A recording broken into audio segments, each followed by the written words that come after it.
Right, so, today, welcome back to the channel. Most of you probably haven't seen my face because, generally speaking, I'm behind the camera. I'm Tiernan. This is Tiernan's video, YouTube channel, whatever the hell it's called. Hopefully the audio is working this time. Apologies about the fan and everything else in the background. So I have some server equipment and my laptop and god box and everything over there. So anyway, what am I running over? I don't know. Right, so hey, I want to do semi-unboxing of a laptop, and I'll be semi-unboxing because I technically opened this already. Have a look. Now, this is a big box, and this contains a Dell XPS 15. And this is the newest, latest and greatest XPS 15. So this is 12 gen i7. Now, as a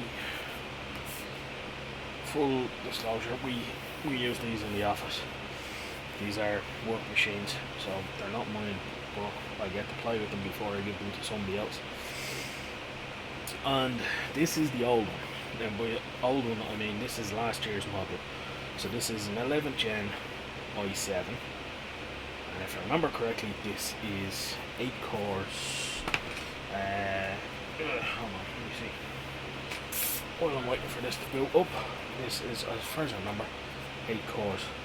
Now this is an 8th gen 13, XPS 13, so this is a lot older of a machine.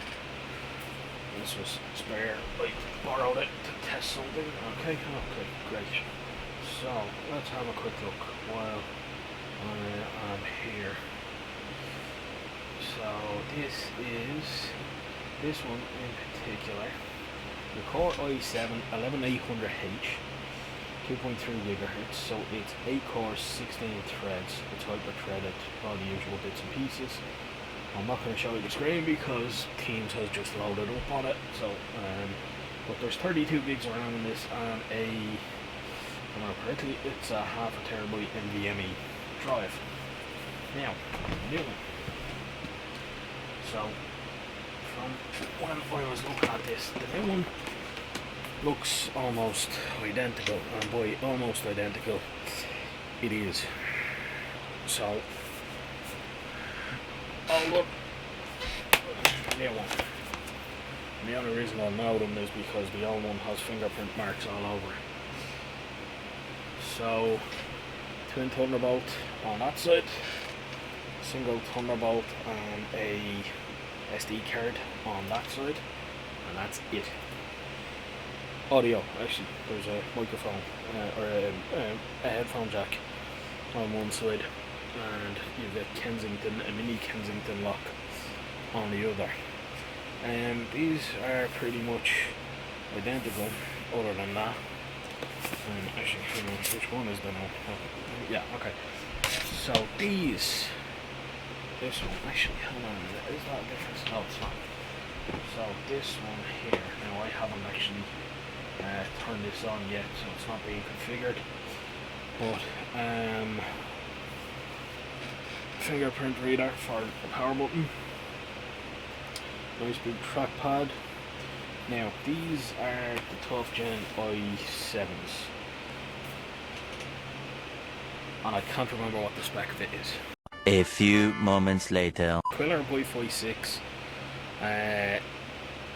AX2100 2x2 plus Bluetooth 5.2, NVIDIA RTX, so it's an RTX 3050 Ti 4 gig.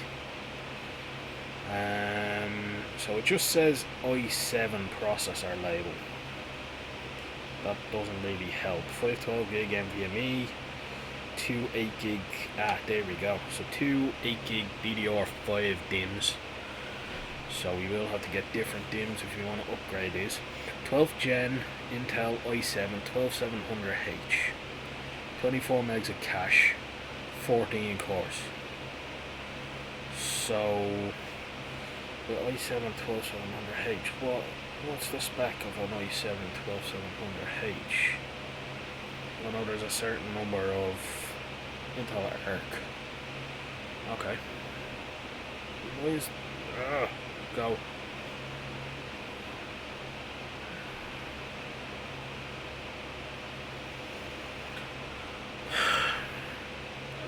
I've been having network issues for the last day. I don't know what's going on, but it's acting up. And every time you click on the link, sometimes it works and sometimes it doesn't. Okay, so this is a 14 core processor. It has 6 high performance cores, 8 efficiency cores, total of 20 threads, max turbo of 4.7, efficient core turbo at 3.5.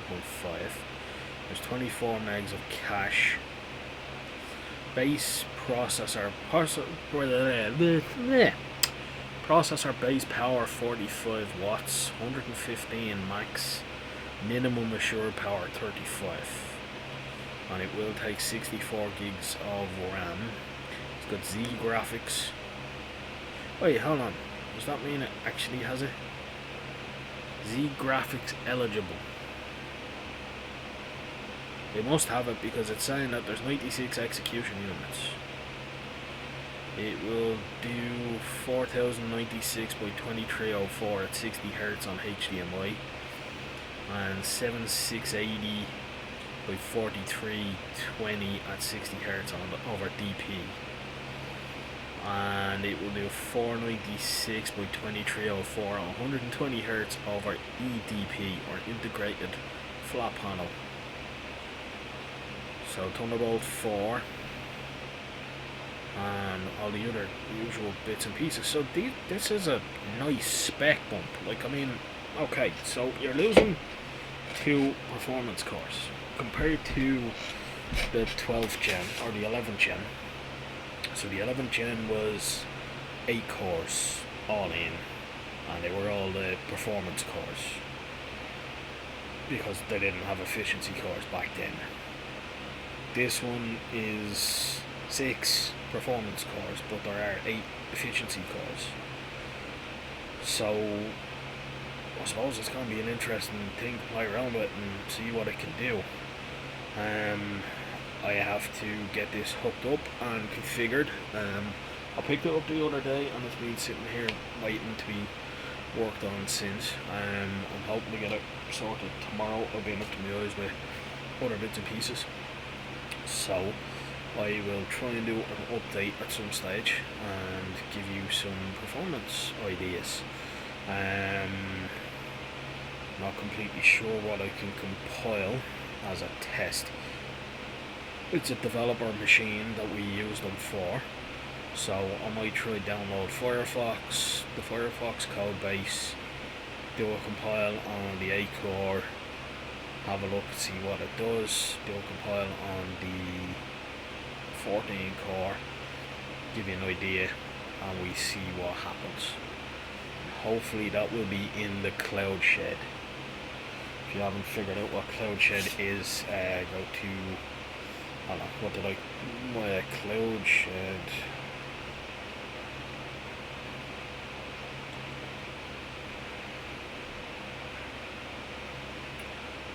what was the website address? Yes, cloudshed.net. So I am building a shed.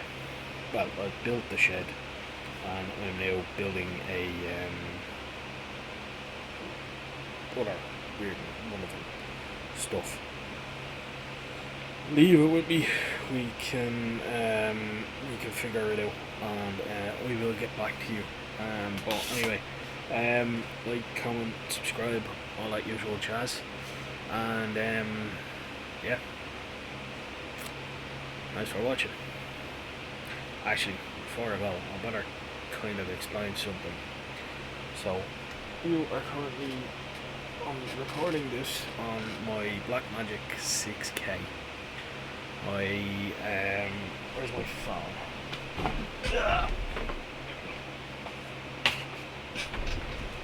So I'm gonna record quick video so we can show hopefully how this is set up. Inception, me recording me. Okay, so you have the Blackmagic 6K camera. There's a 24 to 70 Sigma 2.8 lens on there. I have a battery, a USB-C battery doohickey there, purely for, well, the battery on the Blackmagic camera is terrible. I have an external microphone because the audio wasn't all that great when I was testing it, and I have a 1 terabyte Samsung SSD plugged in there. I have a small rig half mount around here, which has a handrail adapter. It's got a adapter to the tripod.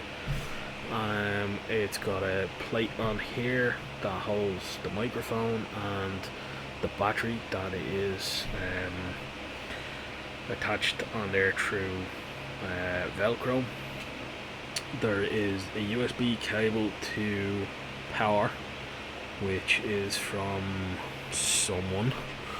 I don't know. I'll put a comment in the. I'll put a link in the description for it.